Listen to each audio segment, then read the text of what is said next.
Okey dah. Hari ni kita nak buat kucing. Kucing. Ha, tulis kat kucing. Kucing ikan. Pandai. Tikus pula. Nah. Tikus pula. Tikus. Sini. Ha.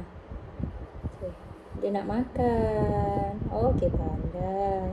Ni anjing pula. Oh. Ha. Nah. Sini. Parrot.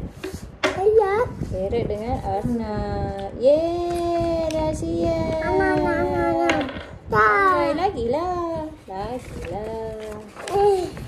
Nak buat apa? Dia bukan. Ha, beg. Bukan pi. Ada beg. Cuba. Nah, Bukan. Karena pandai suka. apa?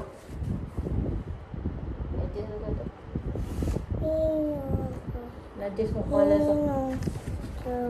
Jangan tergaris. Atas bawah macam ni. Atas bawah. Atas bawah. Ha. Lagilah. Pandai. Lepaskan. Dah.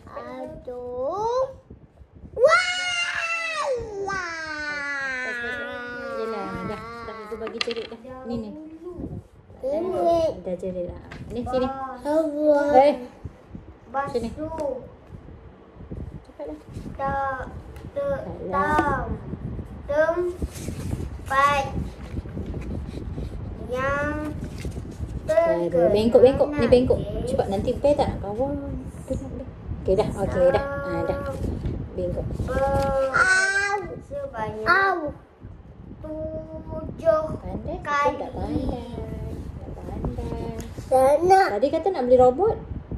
Ha? Kata nak beli robot. Cepat. Kata nak beli robot. Nak robot tak warna kuning?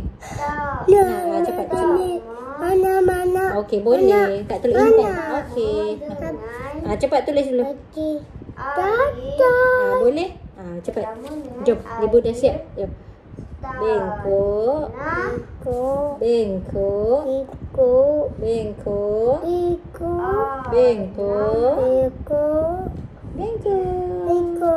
Sini pula. Lagi satu dah terakhir.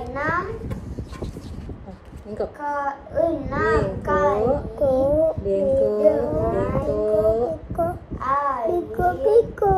Pandainya.